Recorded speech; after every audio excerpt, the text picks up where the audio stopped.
Y a-t-il encore une course au rookie de l'année? Bienvenue dans Mook Deep, le podcast de basket session depuis San Antonio qui raconte l'actualité de la NBA.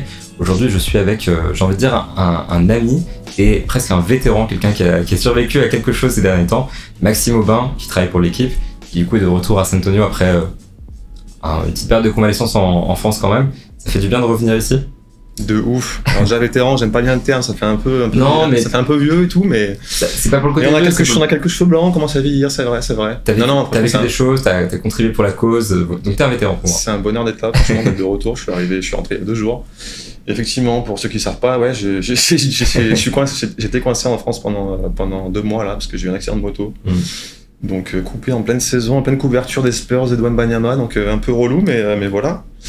Moi, c'est retapé en France, et puis tout va bien, et puis c'est reparti. Ce qui me fait plaisir, c'est que tu reviens, justement, et c'est parfait pour commencer, c'est que le premier match que tu vois à San Antonio, c'est quand même déjà un match exceptionnel, parce qu'il y a la victoire contre le Thunder, qui est une des meilleures équipes de la Ligue, et il y a du coup ce duel contre Chet qui est clairement gagné par Victor, et c'est un petit peu pour ça qu'on fait ce podcast aujourd'hui, c'est ce duel-là, il a un poids monstrueux dans la course au rookie de l'année, et pour l'opinion publique, c'est un petit peu ce qui clôt le dossier, etc. Donc toi, t'es absent pendant un moment, ils perdent tous leurs matchs, ils sont sur la route, etc. Tu reviens, ils gagnent contre le Thunder, c'est plutôt pas mal. C'était une dinguerie ce match, franchement. On l'a suivi ensemble. Tu te souviens de ce que je t'ai dit tout le long du match? J'étais choqué en fait de la progression aussi, mine de rien, de Wembanyama sur les 2 mois que j'ai ratés en fait. Sur la progression des Spurs aussi, qui jusqu'au bout ont rien lâché et qui voilà, ils sont allés au bout au final. Je peux pas rêver mieux comme retour, franchement, ils m'ont régalé de voir Wemby aussi heureux après le match, ma conférence de presse derrière et tout. Non, c'était une très belle soirée, franchement, et effectivement, voilà, on va en parler, hein, mais un beau duel avec Chet, et voilà, je pense que le débat aujourd'hui est terminé pour le Rookie of the Year, mais parlons-en. Justement, parlons-en. Effectivement, donc aujourd'hui on est samedi, tu viens de publier un article dans l'équipe, donc timing incroyable, sur la course au Rookie de l'année. Est-ce que c'est terminé? Est-ce que Victor a déjà le trophée? Il y a un petit peu... il n'y a pas vraiment 2 écoles. Il y a l'humilité et il y a le côté où il y a le consensus presque. Il y a celui de Devin Vassell qui l'autre jour disait je pense que c'est fini, Victor est clairement un joueur qui n'a pas son égal en NBA, un rookie qui n'a pas son égal. Et Victor qui disait assez humblement il reste 22 matchs, c'est pas terminé, et surtout je veux pas penser que cette course est terminée. Mais personnellement je suis plutôt d'accord avec Devin Vassell, j'ai l'impression que là le débat il est... Tu l'as cru Victor quand tu l'as dit ça toi? Bah en fait... Je comprends la mentalité, je comprends qu'il essaie de se divertir de ce truc et de pas trop penser à la course. Ça veut juste dire que pour moi, c'est ce que j'ai écrit d'ailleurs, qu'il est au-dessus, enfin, il est dans la mentalité qu'il a. Et on en dit beaucoup sur lui, énormément, et voilà, les gens, quand je vois les commentaires sur les articles que je publie, on en fait trop avec Victor, c'est arrêtez. Faut se rendre compte de ce qu'on a entre les mains, en fait. Le mec, il est juste exceptionnel, déjà, en plus. Parmi les attributs qu'il a en fait déjà, la mentalité aussi, et là pour le coup, ouais, je pense qu'il est déjà en fait dans une optique de se dire moi je suis déjà rookie de l'année, y a pas de souci, mais je veux faire beaucoup plus que ça en fait, je veux marquer l'histoire en fait. Donc c'est comme ça que j'ai pris sa réponse en fait, c'est que il s'est comparé, quand je lui ai posé la question en plus, il a répondu voilà, moi les grands joueurs c'est Giannis, c'est Embiid, c'est machin, en gros je veux ressembler à ça quoi. Donc il est déjà dans une catégorie qui n'est pas celle d'un rookie normal. En fait, ce qui me choque dans cette course, c'est que Chet non plus. Genre, c'est un rookie, mais c'est clair, exceptionnel. Le mec fait des choses incroyables, empile des stats historiques, et déjà l'un des meilleurs défenseurs de la NBA. Si Wemby n'était pas né, c'est sûr qu'il serait heureux. Ouais, c'est un petit peu comme Scoot, en fait. C'est ça. Après, si Victor n'était pas né, ça aurait été le rookie de l'année. Bien sûr. Pour moi, c'est clair et net. En fait, il y a presque 3 catégories, je trouve. Il y a Victor dans sa catégorie bien à lui, Chet dans sa catégorie aussi à lui, et puis il y a le reste. Parmi eux, de très bons rookies, je pense à Bilal Coulibaly notamment. Mais Victor, on a l'impression qu'il est vraiment au-dessus. Je suis d'accord avec toi quand tu dis que quand il dit ça, c'est plus pour dire effectivement il est déjà au-delà de la course rookie de l'année, il se concentre sur les victoires, il se concentre sur des objectifs qui sont à bien plus long terme aussi. J'aime bien l'humilité dont il fait preuve quand même de pas nous dire directement non c'est bon, c'est plié, c'est fini, ciao, etc. C'est une bonne réaction de sa part. Mais par contre, c'est vrai que dans les faits, j'ai l'impression que c'est fini parce que en janvier, il avait pris une avance monstrueuse. En février, c'était peut-être un peu compliqué au début, mais il y a eu des stats historiques, il y a eu des belles performances, il s'est repris, il a défoncé le rookie wall. Et il y a ce match statement, et du coup, ma question un petit peu, et ce que j'aimerais qu'on explore en premier lieu, c'est est-ce que tu as l'impression que ce match va peser dans le dossier un poids monstrueux? C'est-à-dire que il y a plein d'arguments qui vont rentrer en compte dans le vote des gens, les stats, les affrontements directs, etc. J'ai l'impression que ce match va prendre le dessus sur tous les autres arguments. peut-être juste la culture de l'instant. Tu parles du dernier match qu'on a vécu là. Le dernier match, là, Chet contre Victor, avec ce contre de Victor à la fin et la performance. En fait, oui et non, ça dépend de quoi on parle. Dans l'opinion publique, en fait, oui, pour moi, ce match-là, il suffit d'ouvrir Twitter ou même de suivre un peu la presse américaine pour voir qu'il a tapé très fort ce match. La prestation de Victor face à Chet, les highlights, le contre à la fin, les 3 points qui font que les Spurs gagnent. Oui, je pense qu'effectivement, pour tous les gens aujourd'hui qui suivent de loin ou qui sont à fond derrière les highlights, il y a eu un avant-après ce match. Pour nous qui suivons les matchs, tous les matchs, comme tu l'as dit, même si j'étais pas là en plus en février et en janvier, mais j'ai suivi de loin évidemment. Les Spurs n'étaient pas là non plus, donc c'est pas grave. Bam. Ouais, non, collectivement, c'est pas ça. Mais tout ça pour dire que non, t'as raison.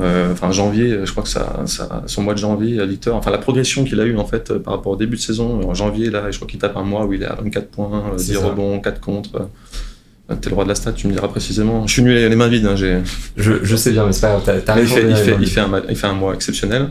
Mine de rien, les Spurs gagnent un petit peu aussi. Genre, ils ont 14 matchs, ils en gagnent 5, je crois. Ouais, je me souviens de ce que j'ai écrit hier. Meilleur bilan de la saison, j'ai pas le truc exactement. Ouais, genre, ils sont à un truc comme 30% de victoire, alors que jusqu'à maintenant, ils étaient à 15 ou 20.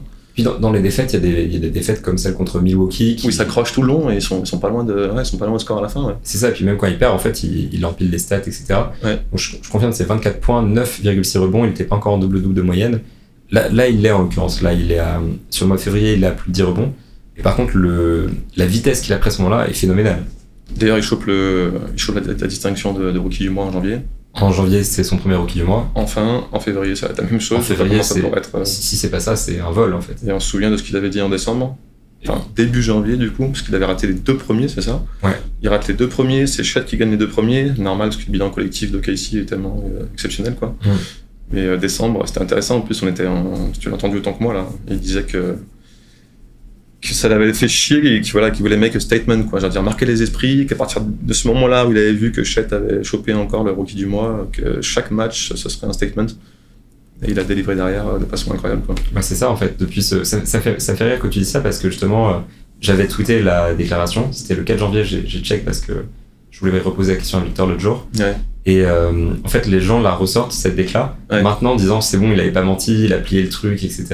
Et c'est vrai qu'en fait, il a dit que chaque match serait une déclaration, qu'il enverrait un message. Ouais. Là, le message, il est passé vraiment. Ouais. Et le pire, c'est que on avait fait un épisode en novembre sur Mook Deep, sur la course au rookie de l'année, et on avait parlé de Chet, de Victor, etc. Et moi, j'ai jamais été vraiment partisan de dire Victor va le gagner, etc. Même au début, en tout cas en début de saison, je disais, je pense que Victor le gagnera à la fin, mais si on s'arrête maintenant, je le donnerai à Chet et je serais pas choqué qu'à la fin de la saison, il l'ait. J'ai jamais été partisan, tu vois, dans ce débat-là. Et j'ai jamais été dans l'idée de dire que Victor allait écraser le débat. Ouais. Et là, ce qu'il a fait en janvier, en février, je pense qu'il vient de plier la course. En fait, je pense que ce match, moi, il me marque aussi parce que l'affrontement direct, c'est pas un truc qui compte pour moi. De toute façon, je vote pas. Toi, tu votes en l'occurrence. Je précise ça pour les gens qui auraient Mook Deep. Cette personne a un vote. Donc, il sera responsable dans le... Ma voix compte. Faut pas que je me trompe. Mais pour moi... Je m'extire du fait, parce qu'on me dit souvent ça aussi, je m'extire du fait que je suis français, que je suis ici, qu'évidemment que j'ai envie que Victor Wembanyama fasse des grandes choses. Mais franchement, en étant très objectif, en fait, comme on dit tout à l'heure, regardons ses chiffres, regardons l'impact qu'il a déjà en NBA, ce qu'il va donner après. On en parlera aussi juste après du fait que, pour moi, le duel, en fait, il est assez, il est inégal depuis le début entre Chet et Victor, parce que Victor, c'est un vrai rookie qui arrive en NBA, qui arrive de France et du jour au lendemain, il se met à jouer en NBA, quoi. Il a une Summer League dans les pattes, alors que Chet, c'est pas le cas du tout, quoi. Ouais. Il a passé quand même un an avec OKC. Il était blessé au pied, certes. D'ailleurs, j'ai la même blessure que lui. Une blessure hyper rare au pied, parce que j'enchaîne des blessures. C'est quoi la blessure exactement?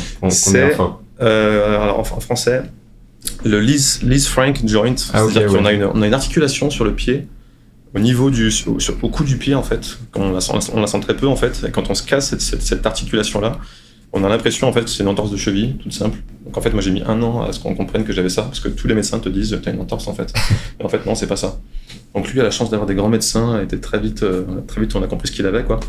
Bref, tout ça pour dire qu'en fait il a raté 1 an en fait. Mais il a raté 1 an, mais pendant 1 an il était avec l'équipe d'OKC tous les jours, à bosser sur son tir, à watch films, ils en parlent souvent de ça. Donc tous les jours il a pu se renseigner sur quel joueur il allait affronter, bref. Il était avec ses coéquipiers aussi tous les jours, il a pu voir ce que c'est que de jouer en NBA en fait finalement, même s'il regardait un peu ça du banc quoi.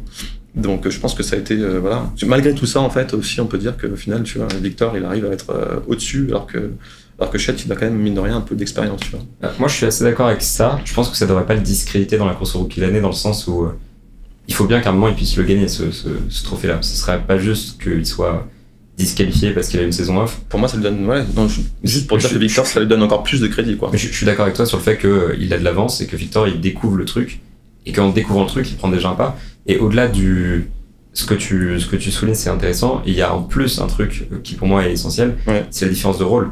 C'est-à-dire que on prend Chisholm Green, je regarde là j'ai les stats sous les yeux. Il est mieux entouré aussi, ça c'est sûr. Alors déjà l'entourage, il y a pas de il y a pas doute, il y en a un qui joue avec un candidat au titre de MVP, même le favori pour le titre de MVP. Ah bon? Maintenant, en tout cas, l'opinion, c'est ça. Ce sera le sujet d'un autre podcast. Et donc, déjà, il y a ça, mais en plus, le cadre collectif, globalement, est très différent.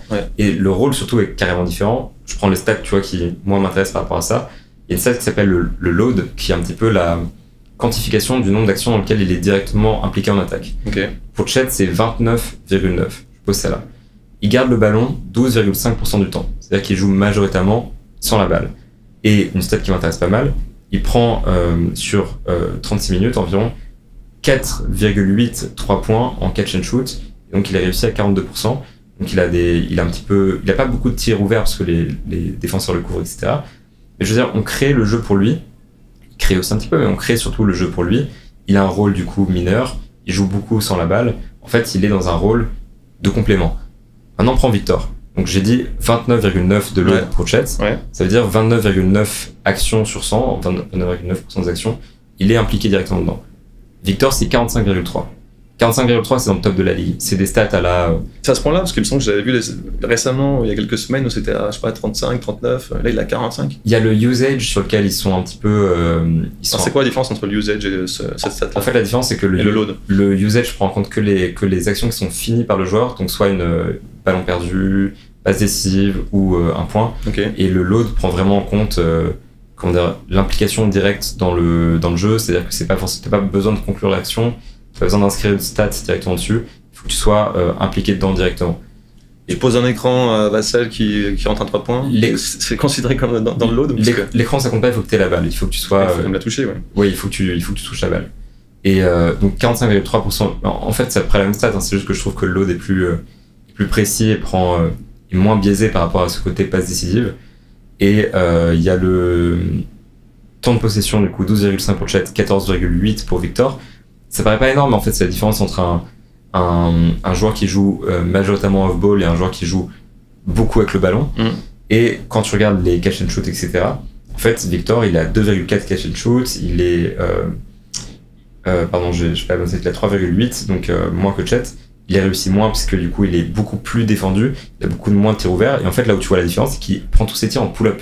Et ça c'est le truc qui me choque avec Victor, c'est que en fait Chet c'est pas qu'on lui mâche le travail, c'est qu'on lui facilite la chose. Victor c'est lui qui doit faciliter le jeu pour ses coéquipiers, c'est lui le focus défensif de l'équipe adverse, il doit dégainer de lui-même, il doit créer ses tirs, etc. Il fait tout ça par lui-même et il est au-dessus. C'est ça qui me surprend, tu vois. Et là si tu prends le mois de février, il y a moins de scoring, etc. Mais il est à 41,8%, je pense, à 3 points sur le mois de février, alors qu'il doit dégainer de lui-même, il est en pull-up. Andrew a sorti la stat hier, j'ai pas vu, mais parce que moi j'ai pas la stat exactement. Mais en pull-up sur le mois de février, je crois qu'il est à 46%, un truc comme ça. Et c'est ça qui me choque en fait, moi. C'est que, il y a ce que tu dis, il y a le côté où il a eu un an pour se préparer en plus, et ça faisait la différence au début. Mais en plus, Victor a la vie beaucoup plus difficile, et pourtant il est au-dessus. Je pense que ça marche très bien là-dedans, dans la tête, tout simplement. Tout le monde en parle. Pop, c'est le premier à dire à chaque conférence de presse, il se répète souvent pour dire à quel point il est choqué par l'intelligence, la maturité de Victor. Et je pense que, comme tu le dis, en fait, ces stats-là, elles prouvent juste un truc, c'est qu'il a une capacité à apprendre très vite de ses erreurs.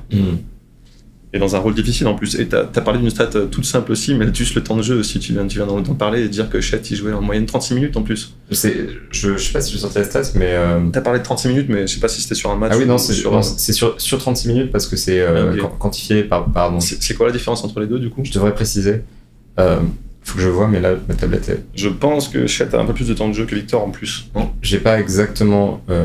je regardais. Et même sans comparer, on a vu qu'il a été limité dans 5 minutes pendant très longtemps, donc il était à quoi, à 28, 29 minutes. Je crois que 28, c'est après sa moyenne. Ouais. Là, sur la saison. Même si c'est en train d'augmenter, on est d'accord. Mais sa moyenne sur la saison, elle est à 28 et il fait des dingueries avec un temps de jeu qui est aussi réduit, quoi. Bon, Chet est alors, guillemets important, seulement à 30,2 minutes de jeu. 30,2, ouais. Et Victor est à 28,7 sur la saison. Mais par contre, oui, si tu regardes les différences numériques dans les stats de base, typiquement, moi je prends les stats sur 36 minutes parce qu'elle m'intéresse, parce que justement, elle nivelle cette différence de temps de jeu, parce que Victor a eu ce désavantage avec les précautions, etc.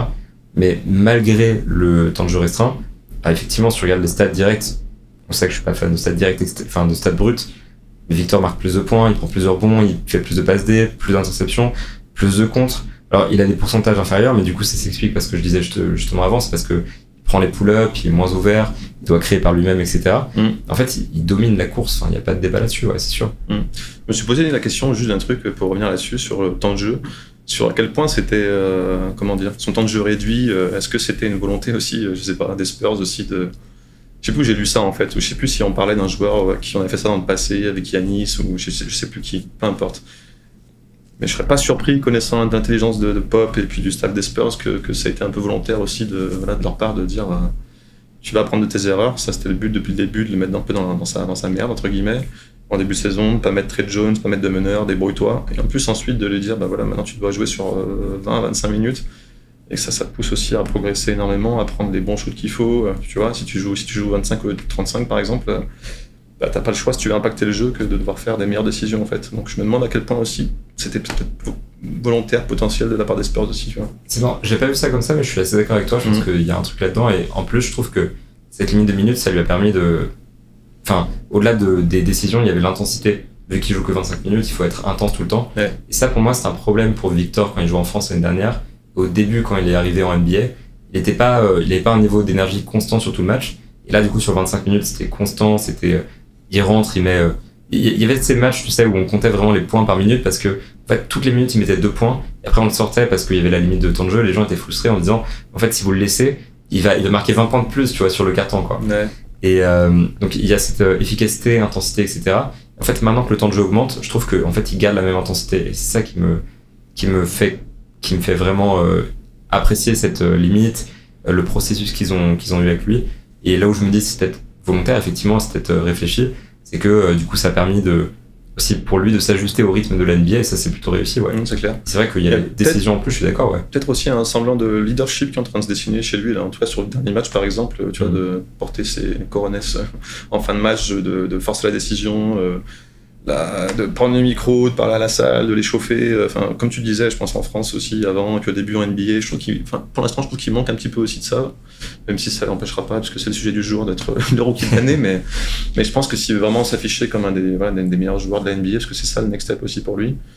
Et puis le meilleur joueur des Spurs, tout simplement, je pense qu'il faut aussi qu'il soit plus vocal, qu'il donne l'exemple sur le terrain, comme t'en parlais à l'instant aussi, qu'il soit à fond à chaque seconde.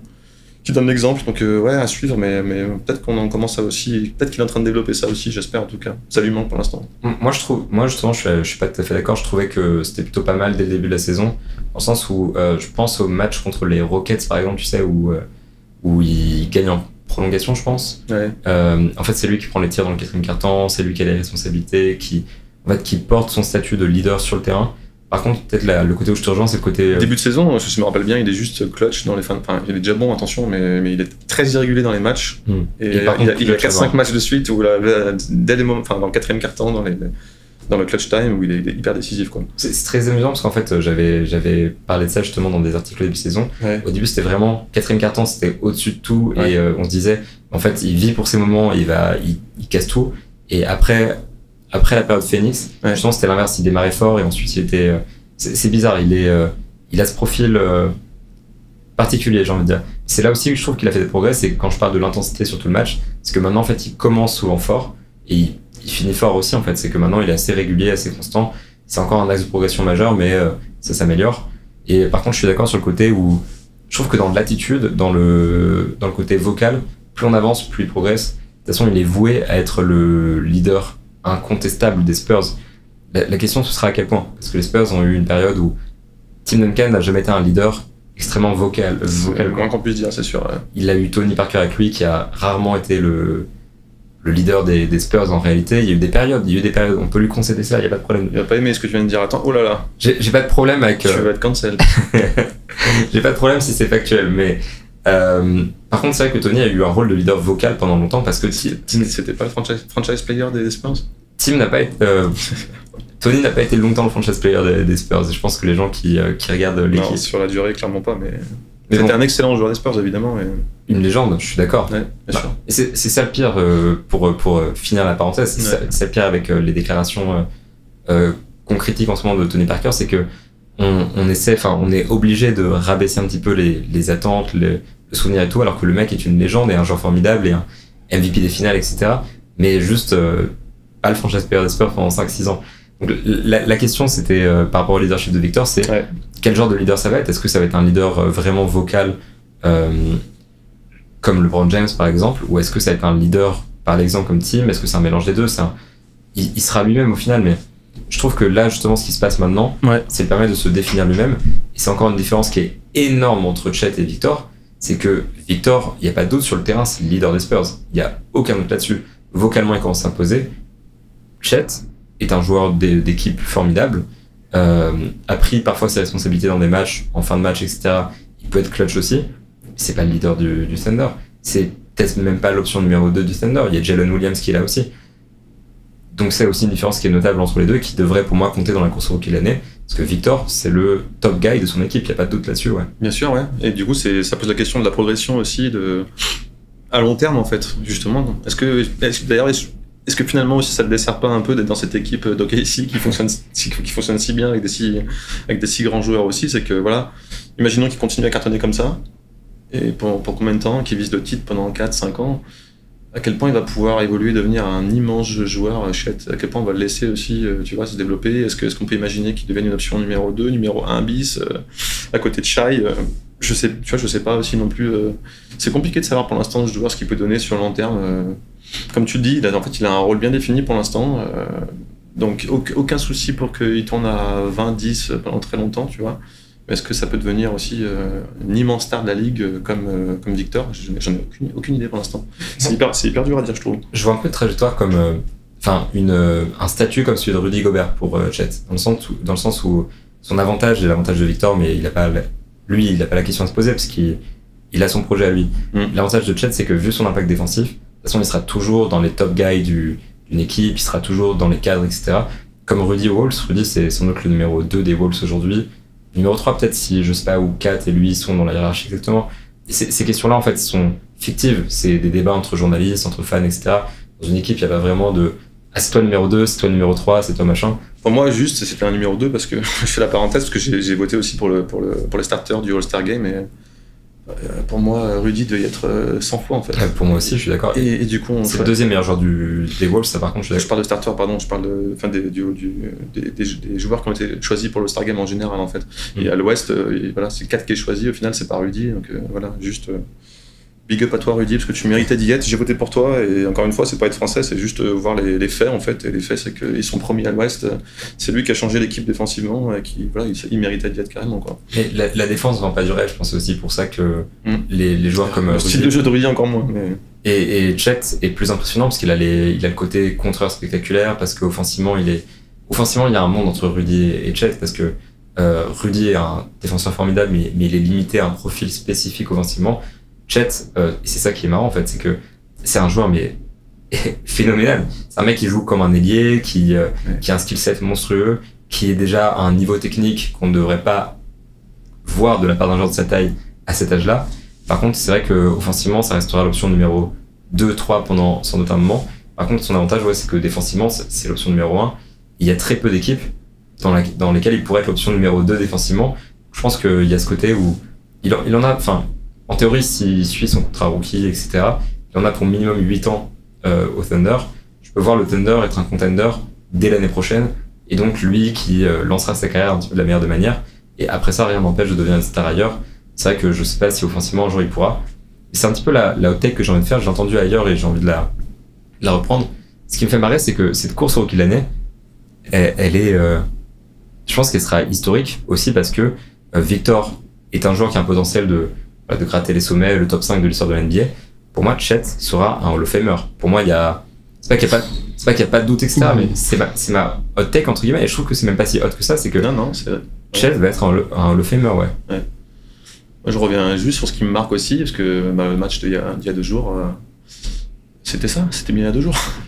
Je pense. Non, mais je le regardais à l'échauffement, en fait, déjà, juste, la carrure, c'est vrai qu'il est tellement frêle, en fait, mais quand on parle de Victor et de Chet, qui sont tous les deux frêles, Chet est encore plus frêle que lui, quoi. Bref, peu importe, je regardais son shoot, en fait. Il a un shoot, ça se voit d'ailleurs dans les statistiques, hein, c'est un très bon shooter. Il a vraiment une mécanique qui est parfaite, quoi. Et là où Victor a encore un peu de boulot à faire, même s'il est en progression aussi. Donc, dès sa première année, être à ces niveaux-là, je sais pas si tu as les pourcentages au shoot et à 3 points, mais tu te dis, si là aussi il progresse, évidemment il va progresser en défense, il est déjà hyper bon en défense.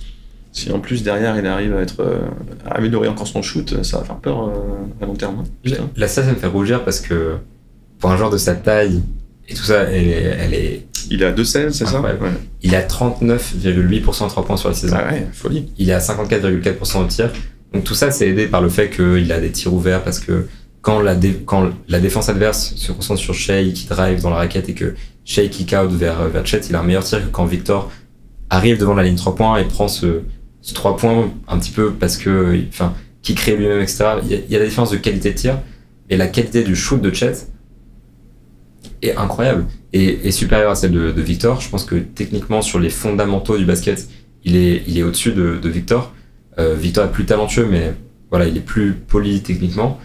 Et par contre, oui, son shoot, moi, c'est un truc qui me choque, c'est que, en fait, je trouve qu'aujourd'hui, en fait, vu qu'on doit choisir entre 2 joueurs qui sont exceptionnels, on va dire que, voilà, c'est parce qu'il est plus ouvert, parce qu'il a une bonne équipe, etc.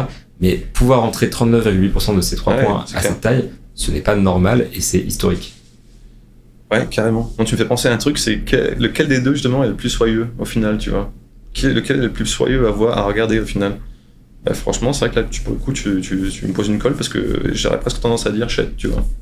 Je pense qu'il est plus avancé, en fait, dans sa progression technique et tout ça. Je pense que c'est un produit qui est plus fini. En fait, oui, c'est ce que tu disais juste avant, par rapport à l'année qu'il a eu en plus. C'est que il est, comment dire.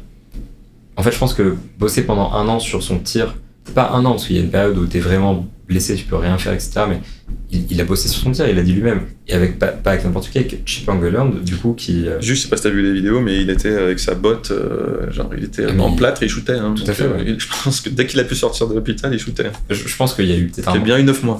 Un mois ou 2 de convalescence, quoi. Ouais. Puis non, mais il a bossé toute l'année sur son tir. Pour moi, ça, c'est la différence majeure sur le plan technique.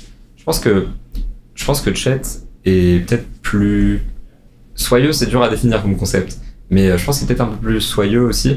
Mais Victor, vu ce qu'il fait, en fait, Victor, c'est la folie, quoi. C'est la créativité, c'est la patte artistique, presque. La différence, c'est que Chet est, comment dire, il est surprenant. Il a un skill set qu'on n'aurait jamais pensé voir de la part d'un joueur de cette taille. Et il est extrêmement moderne. Mais il est, comment dire, il est très, très fonctionnel. Et Victor, il a cette patte, on va dire, artistique, un peu folle, etc., qui fait qu'il perd plus de ballons, qu'il a plus de déchets, etc., mais qui le place aussi techniquement dans une autre catégorie où en fait il tente plus de choses, il accomplit plus de choses. Il voit les jambes ouvertes, il va passer la balle entre les jambes. C'est ça qui est compliqué en fait entre les deux, c'est que ils sont dans des rôles tellement différents, ils sont des joueurs très différents malgré leur similarité évidente, mais ils sont tellement différents que c'est dur de comparer les deux et d'arriver à une course au rookie d'année claire, parce que on parle d'une superstar, on parle d'un joueur de complément, on parle d'un joueur qui a 1 an d'avance, on parle d'un joueur qui arrive dans la ligue. Le comparo est difficile, mais sur le plan technique, je pense que Chet a peut-être un peu d'avance, ouais. Tout à l'heure, on a parlé des personnalités on a parlé de la personnalité de Victor, mais pour le coup, tu vois, parlons de Chet, là, pour le coup, c'est dur de savoir, c'est très dur de savoir qui il est au final et ce qu'il dégage un peu aussi. Alors, j'ai peut-être aussi pas vu assez de matchs de lui, mais de ce qu'on a vu au match de jeudi, c'est vrai qu'il est plutôt discret pour l'instant. J'ai juste vu la scène de fin de match où il essaye je l'ai mis dans le papier que j'ai écrit, là, où il essaie d'aller lui serrer la main et il le cherche et c'est plutôt d'ailleurs agréable et sympa comme geste, quoi. Et Victor qui l'ignore et qui part. D'ailleurs, je sais même pas s'il l'a vu ou pas, mais. Pour la défense de Victor, moi, je regardais Victor après. Il avait les yeux fixés sur Devin qui était du coup de l'autre côté, et après, du coup, Jordan de la com des Spurs lui a fait signe et il s'est tourné après au moment où Chet lui a fait signe. Ouais, il était en train de célébrer et tout, mais. Parce que Mais il est pas trop au final, il est pas trop du genre. Voilà. il a check la dernière fois qu'ils ont joué l'un contre l'autre, je crois. Hein. C'est pour ça que je précise. Ouais. C'est que c'est pas un manque de respect de la part de Victor. C'est vrai que c'est pas. Non, c'est sûr. Mais non, mais tout ça pour dire que, ouais, je sais pas si toi tu as un avis, une opinion sur Chet, sur ce qu'il peut dégager aussi, tu vois, au niveau de la ligue.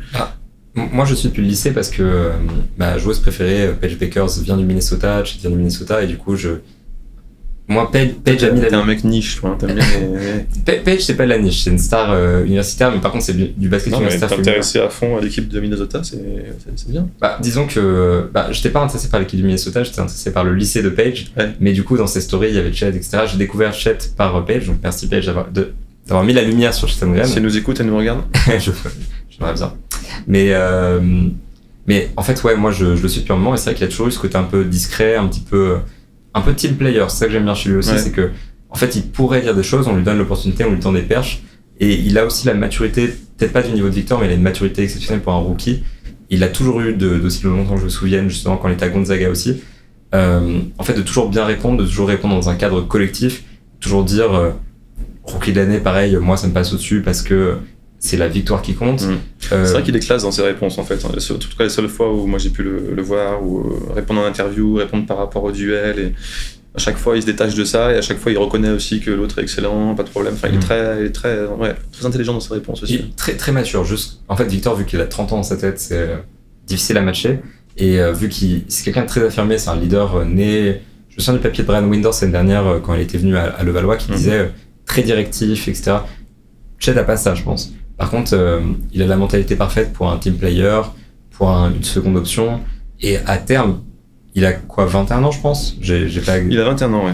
Je pense qu'a priori, ils ont 2 ans pas loin de 2 ans d'écart, donc ouais, je pense qu'il aura 22 cette année, et Victor vient d'avoir 20. Ouais. Un an et demi, 2 ans, ouais. 1,75 ans, un truc comme ça, quoi.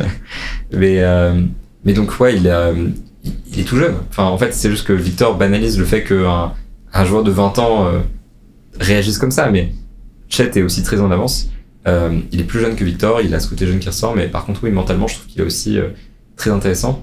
Et d'ailleurs, c'est un truc chez les deux qui est phénoménal. Et le podcast est censé être une course au rookie de l'année, et finalement, on est juste en train d'encenser 2 joueurs générationnels. Bien sûr. Mais moi, le côté intellectuel de Chet me fascine aussi énormément parce que au Thunder, mine de rien, même s'il est dans un rôle plus complémentaire que Victor, il a des décisions à prendre, il crée le jeu, il est central dans l'attaque du Thunder, il prend beaucoup de très bonnes décisions, il est très en avance là-dessus, il lit très bien le jeu, offensivement, défensivement, etc. Là-dessus, ils se rejoignent justement, aussi parce qu'il a eu 1 an pour comprendre, pour s'adapter. Victor, au début de la saison, il disait la galère, c'est d'apprendre les principes de jeu, les systèmes, etc. Chet les avait sans doute déjà intégrés. N'empêche que pour un joueur de première/seconde année, le niveau intellectuel est phénoménal. Tu vois ce que dit Popovic à chaque fois, à chaque fin de match, il dit à chaque fois la même chose en disant rappelez-vous que Victor, il fait tout ça sans connaître. C'est la première fois qu'il affronte ce joueur. C'est la première fois. À chaque match, il dit ça pour te dire que. La déclaration, c'est toujours la même. Il sait pas qui l'affronte. Il sait pas qui défend. Ouais. Non, mais c'est pour dire aussi. Enfin, il y a forcément un peu d'intox, mais il y a aussi du vrai pour dire que, encore une fois, que Chet, il a quand même un avantage qu'a pas Victor. Mais bref, depuis tout à l'heure, on parle en fait, et je t'écoute aussi sur ce que tu dis par rapport aux deux. En fait, j'ai l'impression que le résumé de ça, c'est que t'as Chet qui est un excellent joueur, hyper prometteur, et qui sera peut-être un Hall of Famer un jour, et t'as un mec à côté qui est un ovni en fait. Mais clairement en fait, dans son jeu, dans sa mentalité, dans sa façon d'aborder les choses. Donc en fait, c'est ce que j'ai dit un peu pour conclure mon papier, c'est que finalement, je trouve qu'ils sont pas forcément très comparables en fait, et que Victor se compare pas forcément à lui non plus, parce que aujourd'hui les comparaisons pour la saison de rookie de Victor, c'est les saisons des meilleurs jeunes de l'histoire de la ligue en fait. Donc il faut qu'il se compare plutôt à Shaquille O'Neal avec Orlando qui arrachait les paniers en 93, à David Robinson, à Karim Abdul-Jabbar avant. Donc moi je pense qu'on est plutôt sur ce genre de comparaison-là en fait aujourd'hui, quoi. Je suis assez d'accord avec toi quand même. Mais en fait je pense que si Chet était tout seul, il faudrait remonter à Blake Griffin en 2010 pour avoir une saison rookie aussi convaincante, en passant Luka Doncic qui pour moi est à l'une des meilleures saisons rookie de l'histoire, qui est dans la discussion avec Victor en fait. Donc c'est plus récent que ça. Non mais je veux dire, en fait pour moi si tu prends Victor, tu vois, il faut le comparer aussi à Luka. Dans le sens où Luka, c'est ce mec qui dans les années 2010 a eu cette saison rookie historique. Et pour moi tu peux la mettre dans le même panier que celle de Victor, de Shaquille O'Neal, etc. C'était une saison historique. Mais en gros, un mec comme Chet, t'as un rookie comme ça tous les 5 ans, quoi. C'est ça à peu près, non? En gros, en fait, ouais, on peut dire un truc comme ça, c'est que il y a eu Blake Griffin qui avait ce côté exceptionnel. Il a fallu attendre 8 ans par Luka Doncic pour avoir vraiment une vraie saison historique d'un rookie. Et là, un peu plus tôt que ces 5 ans-là, on a eu Victor, enfin non, d'ailleurs, ça fait exactement 5 ans, on a Victor. Si Chet avait été là, on aurait dit c'est lui le rookie exceptionnel des 5 ans. Et là, on en a 2 d'un coup. C'est exactement ce que je te dis. C'est qu'en fait, un rookie comme Chet, t'en as un tous les 5 ans. Et un rookie comme Victor, t'en as un tous les 10-15 ans, quoi. On peut dire 20 ans, je pense. Parce qu'il y a LeBron il y a 20 ans. Enfin, c'est dur à dire, en fait. Parce que, en fait, on regarde ces joueurs en se disant, c'est des légendes, etc. Mais, tu vois, enfin, je sais pas, je pense à Ralph Sampson en 83. Il fait de saison rookie de malade. Est-ce qu'on s'excite trop, en fait, sur les deux, là? Mais en fait, c'est ça qui me rend ouf, c'est que des fois j'ai peur qu'on s'excite trop sur les deux. Ouais. Mais en fait, je ne peux pas voir les choses autrement que... En fait, je peux pas voir les deux autrement que comme 2 futurs Hall of Famer. Juste la différence, c'est qu'il y a Hall of Famer et il y a Hall of Famer. Il y a... j'ai du mal à comparer Chet, je sais pas à quelle star je peux le comparer. J'ai bien un exemple à te donner, mais tu vois, Tony Parker et... Ouais, en fait c'est dur parce que Tony Parker, vu qu'il est petit, j'arrive pas à faire le lien entre les deux, mais pourquoi pas. En vrai, dans le calibre de joueur, c'est, je pense, on parle de ça, on parle de Tony Parker et Tim Duncan, pourquoi pas, ouais. Et moi je pense que quand Victor il part, il pourra avoir le statut de Tim Duncan, il sera en haut dans l'histoire, c'est ça qu'il vise, tu vois. Ouais, bien sûr. Le top 5 de je l'histoire. sais pas s'il gagnera autant de... Enfin, pour gagner des titres, et c'est pour ça qu'il est là, en fait. Hein. Je pense comme tout le monde. Ça sera dur. Enfin, ouais, c'est tellement aléatoire en fait de gagner autant de titres que ça, donc je sais pas s'il le fera. Mais individuellement, pour moi, son plafond, il est encore au-dessus. C'est ça qui est effrayant à dire en fait. J'ose même pas le dire, mais il est au-dessus de Tim Duncan, quoi. Ouais, potentiellement son plafond, quoi. Ça peut être le meilleur joueur de l'histoire, des 3 meilleurs joueurs de l'histoire de la NBA. Donc oui, on s'excite, mais regarde, les deux là, ils ont 55 matchs dans les pattes seulement de NBA. 55 matchs seulement. Être à un niveau pareil. Je reviens sur Victor, mais on en a déjà parlé, mais mets-le avec un mieux entouré, quoi. Parce qu'il n'y a personne, il n'y a pas grand monde en tout cas. Donc l'année prochaine ou dans 2. Ça, c'est le débat qu'il y a dans tous les podcasts où moi je suis plus optimiste sur l'équipe que tous les invités et tout. Et personne, je trouve c'est dur, mais je suis d'accord. Non, mais elle est très bonne.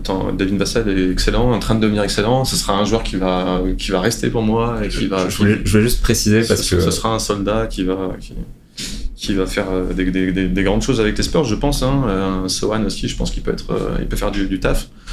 Mais il n'y a pas grand monde en tout cas. Non, je suis d'accord. Et non, bien sûr, il progresse. Attends, c'est juste la bannière que je porte depuis le début, donc il faut que je la pose. Tu vois.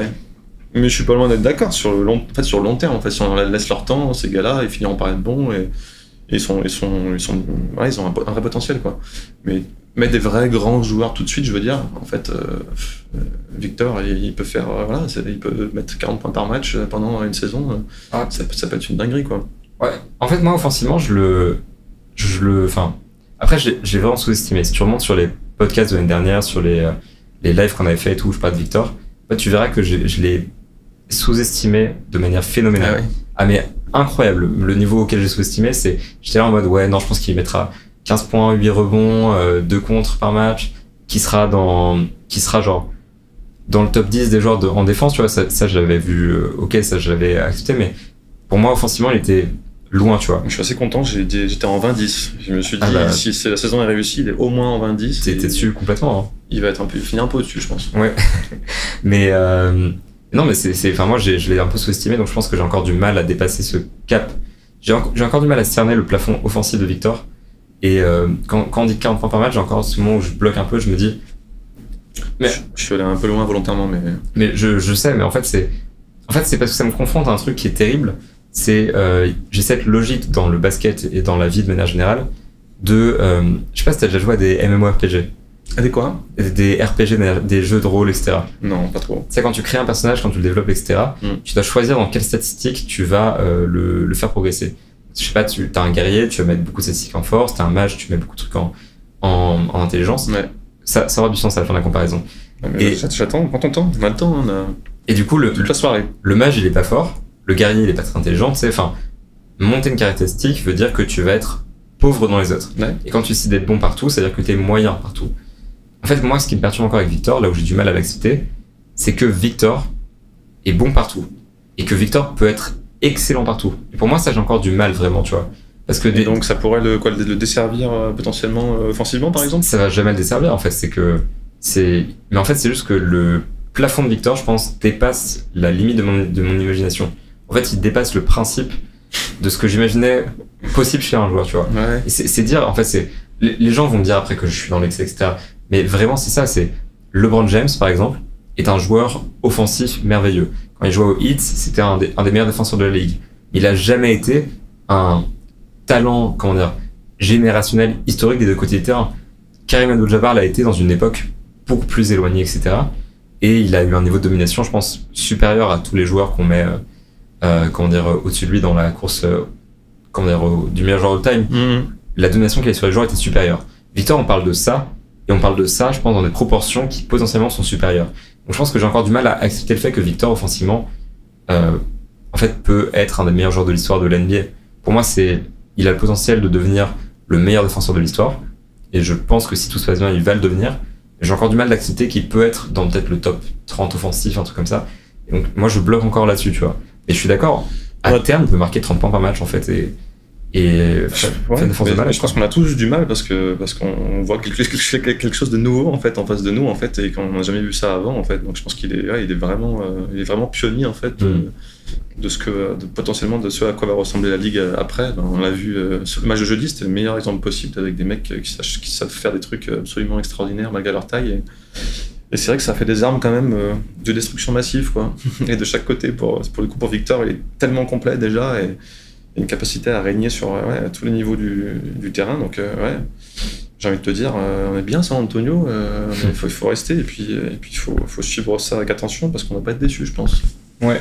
C'est quoi, ça fait 40 minutes, je pense qu'on a fait près de C'est vrai, sans savoir, j'ai mis un petit bilan au podcast. Mais en fait, c'est parfait comme conclusion. Juste un SO à Bilal Koulibaly, dont on parlera peut-être dans un autre podcast, peut-être avec toi, peut-être avec quelqu'un d'autre. Ouais. Là, aujourd'hui, la course est entre ces deux-là et la course est, je pense, terminé, je pense que c'est comme ça qu'on peut conclure le podcast, c'est que en réalité, sauf cataclysme, game over.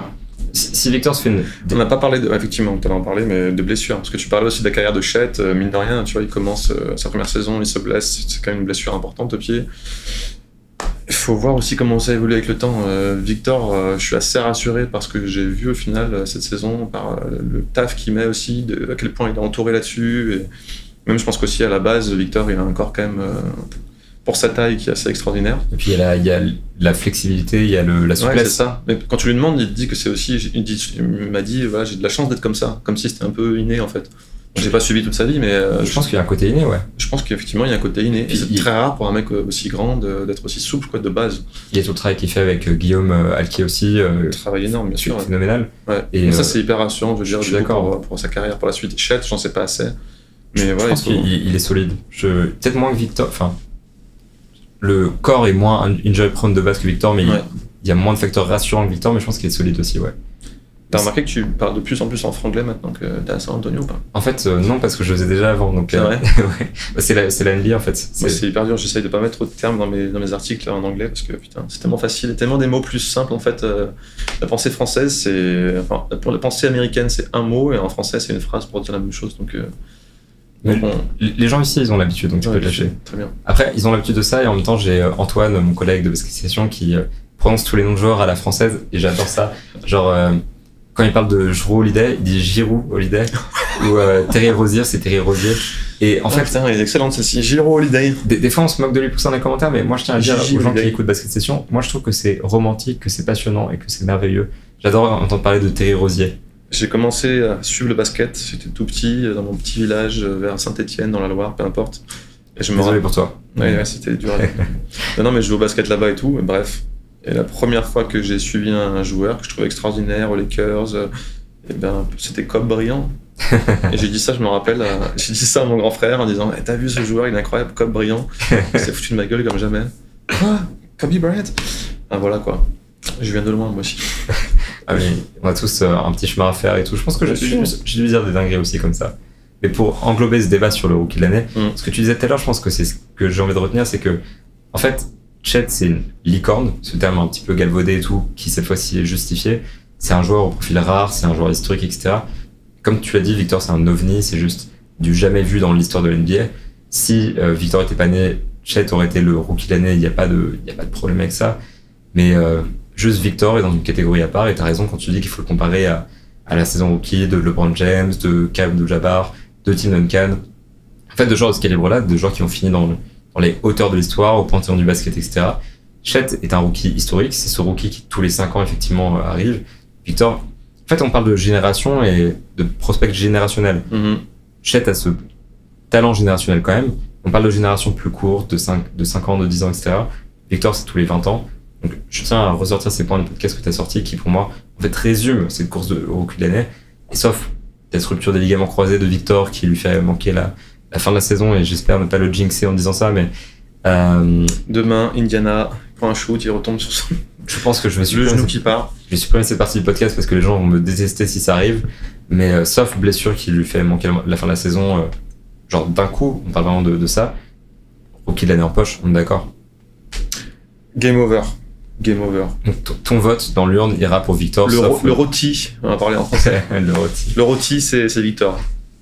Coupez ça aussi. Le rôti, c'est Victor, ça va. Ouais.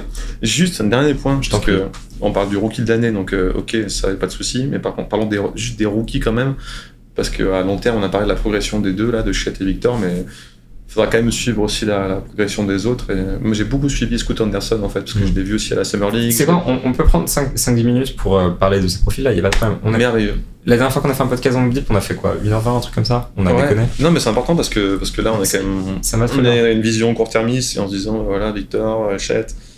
Mais il faut voir aussi ce que donneront ces jeunes à l'avenir, donc Brandon Miller, Scoot Anderson.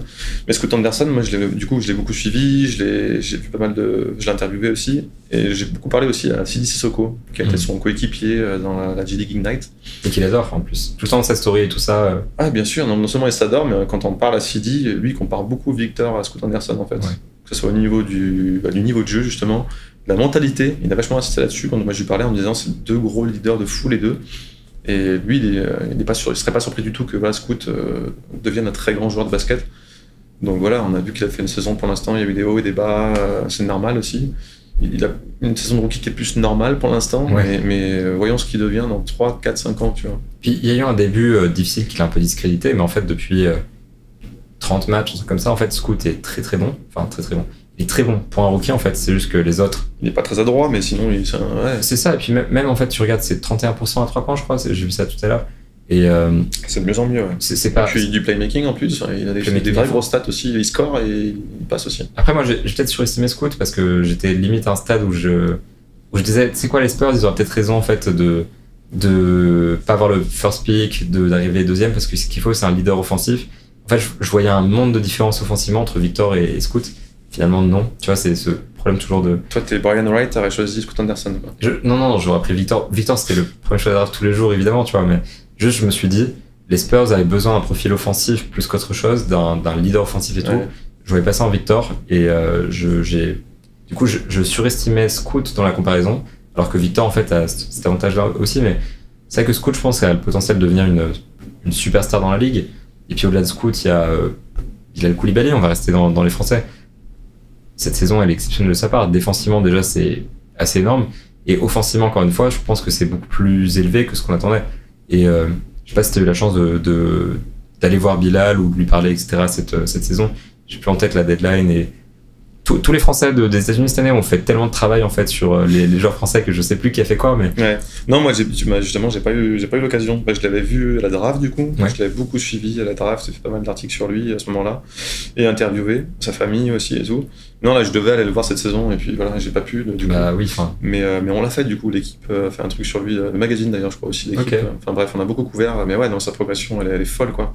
Alors, je dirais des bêtises sur le timing, mais c'est quoi, il y a moins d'un an où il est avec les espoirs des Mets encore? Ça fait 1 an et demi à peu près, ouais. Il y a 1 an et demi, ouais, il était avec les espoirs des Mets et moi j'étais à Levallois. Enfin, moi je vivais à 100 mètres de la salle de. Tu vivais à Marcel Cerdan, quoi. En vrai, je vivais là, ouais. Vraiment. T'as ton duvet et tu restais sur place. Si ça avait été non, mais c'était mon appart est là. Genre, mon appart est vraiment à 100 mètres de Marcel Cerdan. Okay. Donc j'allais souvent au match des Metropolitans et je n'avais pas remarqué Bilal Koulibaly. C'est de ma faute aussi, je suis pas un bon scout, hein, faut que je le dise. Prenez pas ce que je dis sur les jeunes en mode ils vont se développer comme ça, comme acquis. Je ne suis pas cette personne. Mais je l'avais pas vu en fait, je l'avais pas remarqué. Pour moi, c'était pas quelqu'un qui serait important. Et il me sautait pas aux yeux, quoi. Et là, c'est vrai que du coup, passer de ça, où je vais à la salle et je l'ai croisé sans doute en fait. Peut-être même que je l'ai croisé dans la rue, parce que les joueurs, tu les croises, même Victor, je l'ai croisé dans la rue. Et peut-être que je l'ai croisé, tout ça, je ne l'ai pas retenu. Et ça, je le regrette parce que ce qu'il fait cette saison, quand tu passes de ce statut de l'ombre à ce qu'il fait maintenant, c'est indécent en fait. Je trouve ça indécent. Cette progression, elle est tellement surprenante. Je pense que c'est la surprise de l'année en fait. C'est clairement ça, et en plus un potentiel pareil de chaque côté du terrain, quoi. Enfin, on a vu que c'était un très bon défenseur, détente aussi incroyable, mais ouais, il commence aussi à rentrer des shoots là. Je crois qu'il a un bon pourcentage aussi, pardon. Il a vraiment progressé sur son shoot. Carrément. Donc lui aussi, j'ai l'impression que le ciel est un peu la limite, et lui aussi, en tant que très bon pote de Victor, et pour les avoir encore une fois suivis tous les deux de près, c'est un mec aussi super intelligent, très cadré, avec une bonne famille, des bonnes valeurs. En fait, t'as envie aussi que ces mecs-là réussissent, là qu'ils soient français. C'est des mecs qui ont je viens de perdre mon expression en français là, qui ont la tête sur les épaules. Ok. Voilà. Tu aurais pu le dire en anglais, hein, c'est pas grave. Non, mais j'allais dire un truc qui n'a rien à voir. Mais ouais, qui a la tête sur les épaules à fond, quoi. C'est marrant parce que du coup, quand il est venu à San Antonio, et on l'avait interviewé vite fait avec les autres Français, donc Théo et Olivier à ce moment-là, et justement, il était charmant en fait. Genre vraiment, c'est ce truc où on lui pose la question, et Olivier lui pose la question de t'en pas trop qu'on te pose beaucoup de questions sur Victor tout le temps et tout, et il dit non, ça me fait plaisir parce que ça me permet de parler à des Français comme vous les gars, tu vois, je sais pas, spontané, sourire aux lèvres, etc. Complet. Et j'ai beaucoup suivi les Metropolitans avant qu'ils partent avant que Victor et Bilal partent en NBA et que les Metropolitans s'effondrent évidemment. Puis moi aussi je suis parti en fait. Mais et Bilal toujours avait ce côté où déjà c'est un bosseur immense, et ça se voit avec Washington cette année où en fait, il arrive quand même à progresser énormément dans ce marasme. On parle des Spurs comme d'une mauvaise équipe, mais les pires équipes de la ligue, les Spurs font pas partie de cette catégorie-là. Enfin, il y a les Hornets, il y a les Wizards qui sont peut-être la pire équipe de la ligue. Faut pas s'arrêter au bilan, c'est sûr. Et ouais. Mais ils sont horribles, les Wizards. Ils sont horribles. Et malgré ça, il arrive quand même à se développer. Il arrive à marquer ses points, à faire ses stats, etc. Et ça, c'est énorme. C'est un vrai bosseur, c'est un mec intelligent.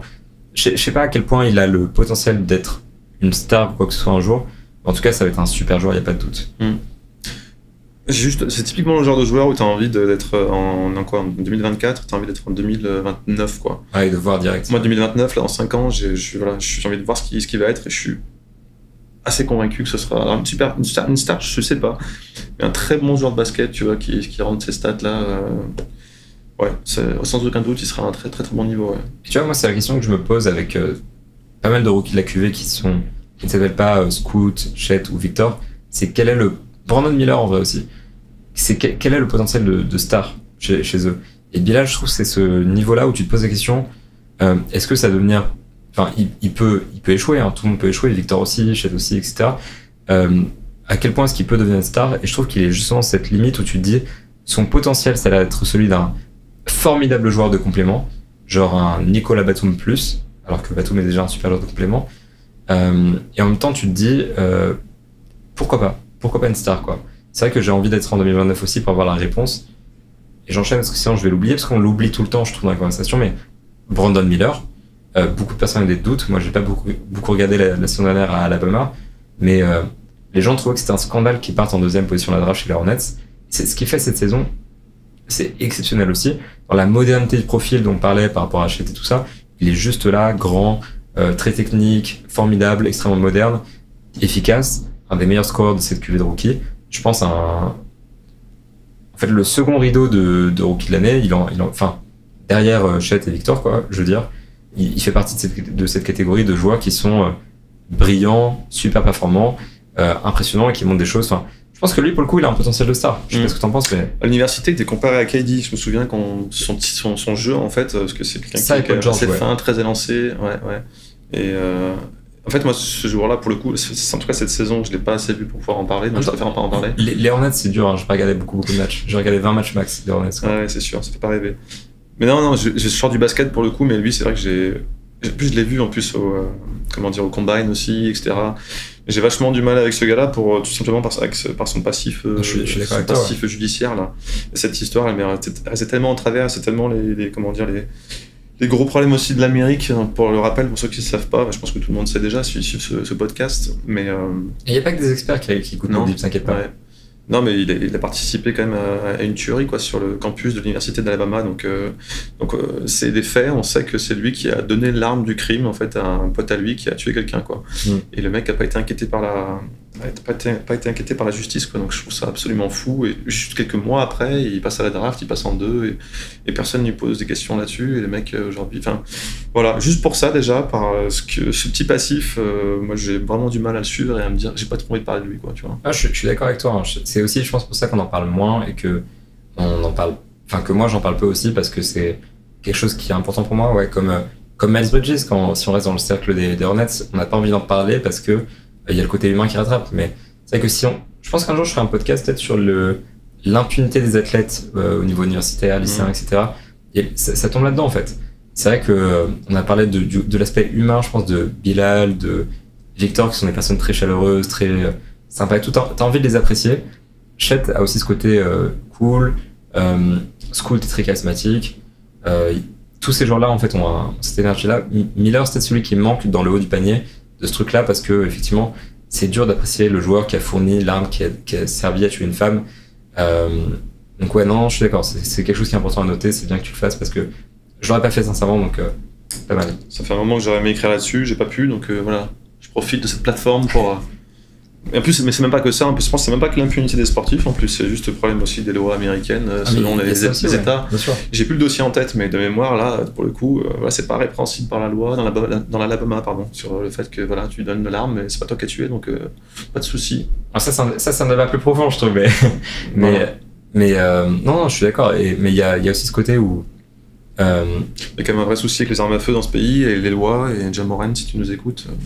Après Ja Morant, pour le coup, c'est notre digression. Pareil, un gros abruti, franchement. Peut-être un petit peu abruti, mais pour le coup, il a rien fait d'aussi. C'est incomparable avec Miller, quoi, parce que il a tué personne, il a mis en danger, je sais pas, mais il a mis la vie de personne en danger en tout cas. Et il s'est montré comme un débile, il a une mauvaise influence, etc. Il a donné un très mauvais exemple à. Mais ça reste légal. Et des centaines de milliers de jeunes, quoi. Il a rien fait d'illégal. Et non, c'est sûr. Non, pour les deux, là, c'est le jour et la nuit, quoi. C'est pas immoral totalement, quoi. C'est pas un truc où. Il y a un vrai débat philosophique à avoir là-dessus. En tout cas, t'as raison là-dessus, sur le fait qu'il y en a un, en tout cas, qui est suspendu, c'est quoi, ou 50 matchs, un truc comme ça, et t'en as un qui est suspendu 0, qui est drafté en 2, et que, tu vois. C'est ça. Hein. Alors qu'il a participé à un meurtre, quoi. Bref. Ça devrait être. Je pense que ça ferait un podcast en lui-même intéressant sur quelque chose de plus lié à la société américaine et tout ça. Profil du coup qui est pas très américain.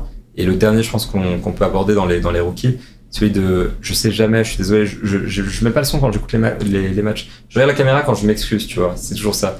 Je sais de qui tu as parlé et je te laisse prononcer son nom. Tu me laisses prendre la balle. Ouais. Attends, tu sais quoi, je vais aller sur Basketball Référence et je regarde exactement. En fait, je suis désolé, je ne regarde pas le. Et tu tapes prononciation.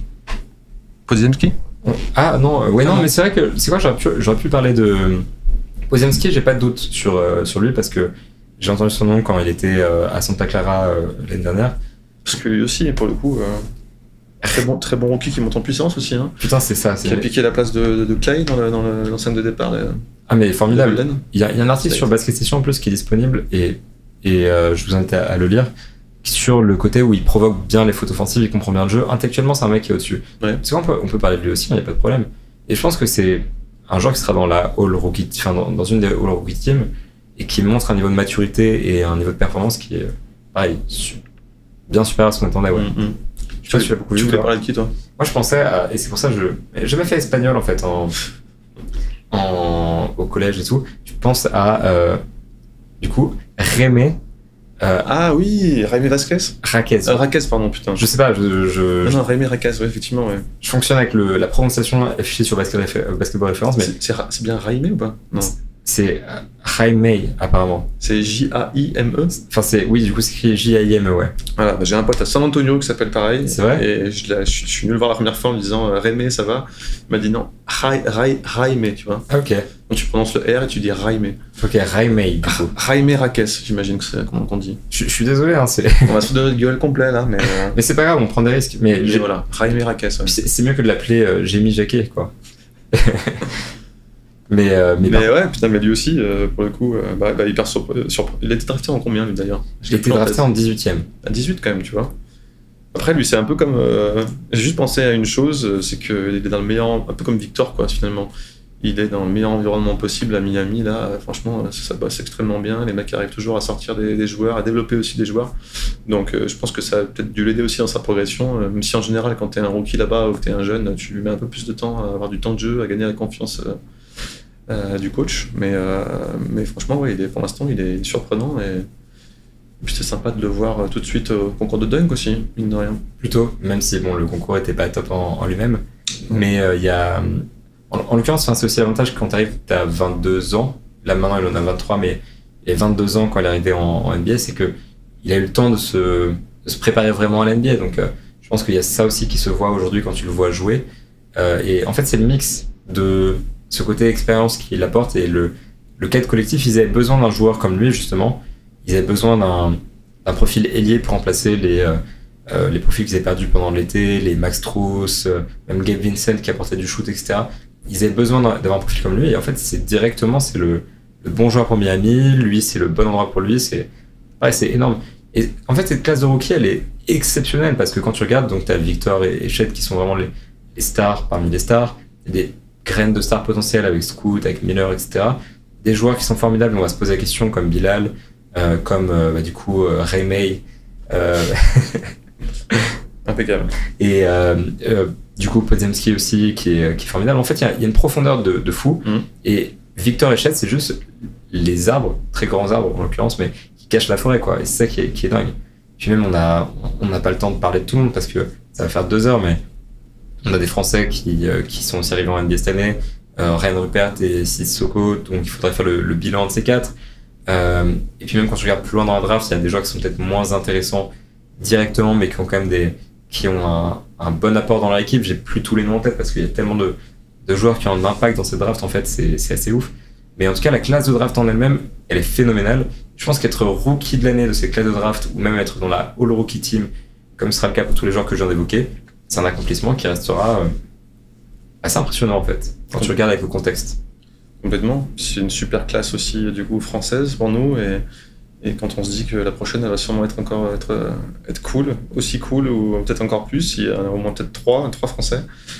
Encore plus si on a la chance d'en accueillir un de plus à San Antonio, ça sera ouf. Ce serait pas mal pour vous, au moins, si vous restez. Pour moi, je sais pas encore. Je suis en train d'essayer de convaincre Moob de rester à San Antonio. Parce que, dites-le dans les commentaires. Est-ce que vous voulez que je reste à San Antonio Les réponses, elles sont évidentes. Là. Mais non, mais eux, ils s'en foutent. Fais pas ta groupie, tout le monde va répondre. Évidemment, on reste. Mais non, mais... On a besoin de toi ici. Mais non. On a besoin de journalistes français de qualité à San Antonio. J'ai besoin d'un compagnon de boisson aussi. Il vous faut les stats. C'est ce qu'on va faire après le podcast. On va aller boire des coups là. C'est vrai, j'ai faim aussi. J'aimerais bien manger du guacamole, un truc comme ça. Ouais. Et...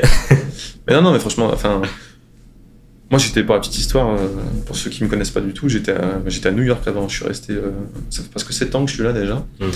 Je suis correspondant de l'équipe depuis un peu moins de 3 ans, mais ouais, quand j'ai su que Victor allait à San Antonio, enfin j'ai pas hésité, quoi. Moi je voulais tout de suite y aller parce que, encore une fois, on participe à un moment de l'histoire, je pense, qui est du basket, qui est juste fabuleux, quoi. Et de se dire qu'il est déjà extraordinaire, mais qu'est-ce qu'il sera dans 2-3 ans. Enfin, moi j'ai envie d'être là pour voir à quoi ça ressemble. Je suis d'accord, mais le problème de ce jeu, c'est que en fait, je me dis, j'ai envie de voir ce que ça va donner l'année prochaine. En fait, il a tellement brisé mes attentes, parce que je me dis, je peux pas faire ça maintenant. Je veux dire, le mec est déjà une star, c'est déjà un des meilleurs défenseurs. Le problème, c'est que t'as pas envie de voir les Spurs gagner, parce que j'adorerais. Non, mais en fait, tu les adores voir en fait galérer dans leur développement. Là, toi, t'es un mec qui aime bien. C'est pas vrai parce que. Voir les équipes en chier là. Attention. Non, mais en fait, j'aime bien voir les équipes en chier, mais justement parce que j'aime bien la suite. J'aime bien voir. Oui, mais je veux dire, quand la suite arrive, toi, t'as fait ton boulot est fait. Tu rentres en France. Non, mais c'est vrai que par contre. C'est bon, ça gagne, ça m'intéresse. Je pense que je préfère le côté loser parce que souvent, quand les gens gagnent, tout le monde est d'accord pour dire que c'est une bonne équipe, c'est des bons joueurs, machin. Enfin. Alors que j'aime bien apporter la nuance, tu vois, de dire, en fait, les nuls, ils sont pas si nuls que ça, tu vois. J'aime bien ce côté-là, effectivement. Et par contre, oui, je me dis, Victor, c'est déjà un joueur fabuleux. En plus, la personne est un peu attachante, tu vois. Il nous répond bien en conférence de presse, il est intéressant. T'as envie de rester autour de ce mec-là, de voir ce qu'il va devenir. Et oui, j'ai envie de rester pour 1 an de plus. C'est vrai qu'il y a des bonnes vibes aussi, mine de rien, c'est cool. Enfin, tu vois, c'est vrai qu'on n'en parle pas trop, mais dans notre métier, mine de rien, au quotidien, même si c'est vrai que les accès sont compliqués aussi, ça faut bien le dire. Tu l'as déjà dit, j'imagine. Moi, je le dis souvent, ouais. Ouais, les accès sont compliqués, mais c'est vrai que suivre au quotidien un mec comme ça, qui t'apporte des bonnes vibes et tout, c'est cool aussi, mine de rien. Et pour finir, puisqu'on a ce débat là tous les deux avec les gens aussi, mais un boulot, n'importe lequel boulot, est-ce qu'on peut faire un bilan de ce boulot au bout de 6 mois, 1 an ou 2 ans? Moi, je pense qu'un n'importe quel travail, pour le maîtriser, pour faire un bilan, il faut 3 ans, quoi. Donc, t'as signé pour 3 ans. 3 ans, c'est impossible pour moi. Et de toute façon, on a déjà parlé dans des lives et tout ça avec les gens de Moodip, donc le débat est déjà un petit peu ouvert sur le côté est-ce que je reste, etc. Ouais. J'aime parler de partir dans une autre ville éventuellement. Et je commence à bien aimer San Antonio aussi. Il y a ce côté-là qui.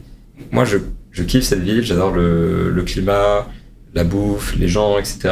Donc, ça peut donner envie de rester, mais moi, j'ai une copine en France. Elle viendra pas ici, je pense. Et surtout, c'est le système de santé américain est un obstacle qui finira par être incontournable pour moi. On en a déjà parlé, on va en reparler autour d'une bière, mais bien sûr, moi, la copine était en France et elle est venue ici. Donc déjà, ça s'était réglé. Donc il y a des négociations à gérer peut-être. Ouais, mais bon, enfin voilà, tu vois, c'est compliqué.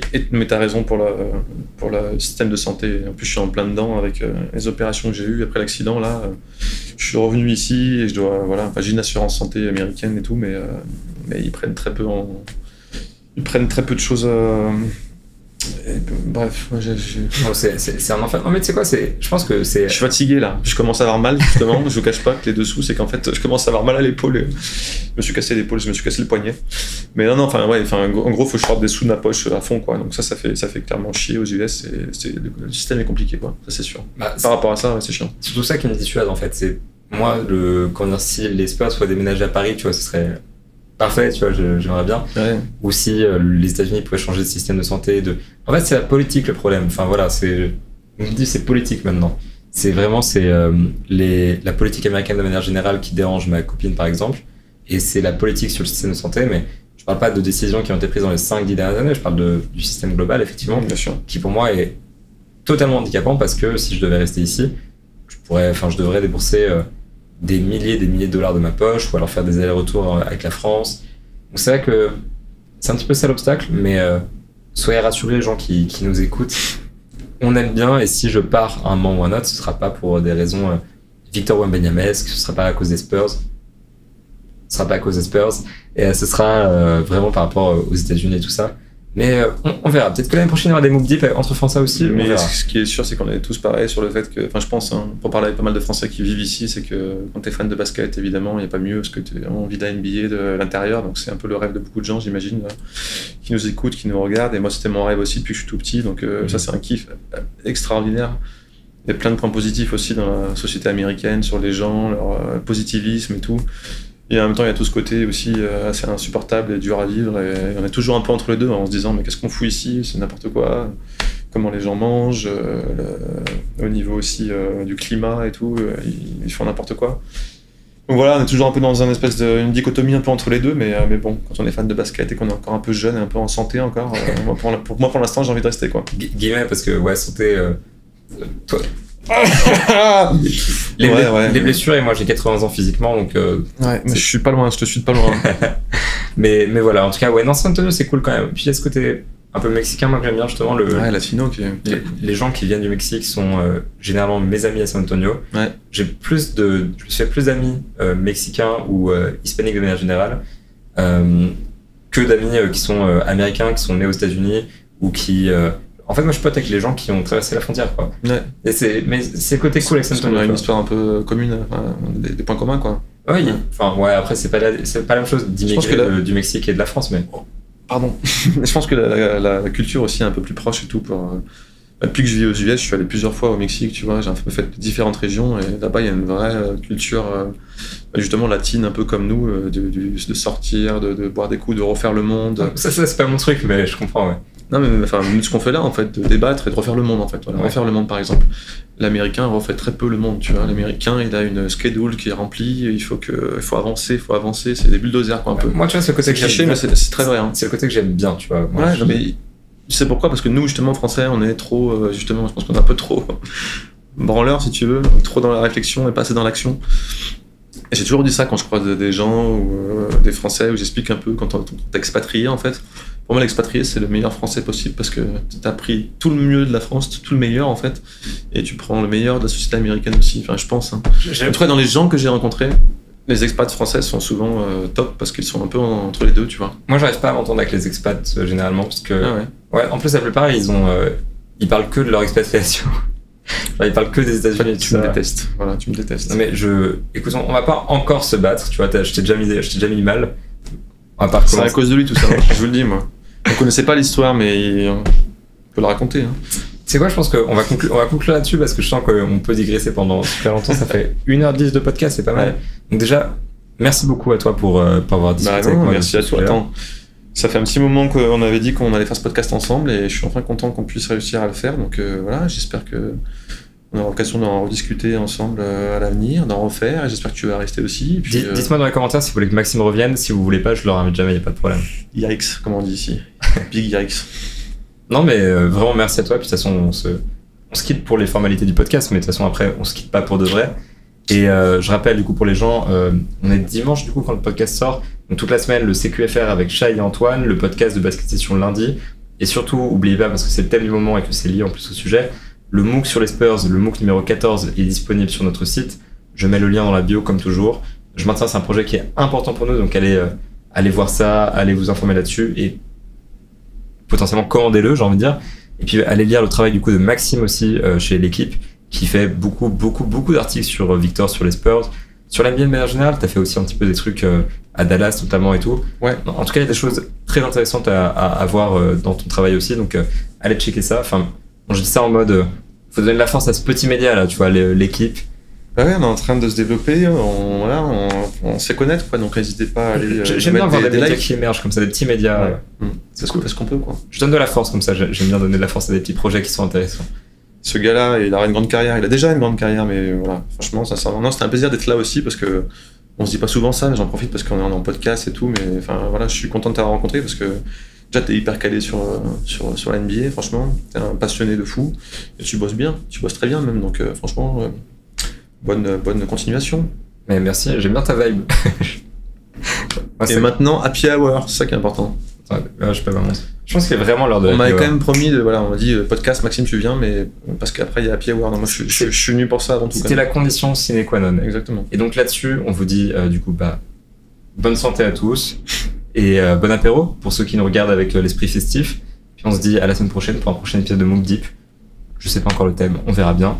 Salut. Bye.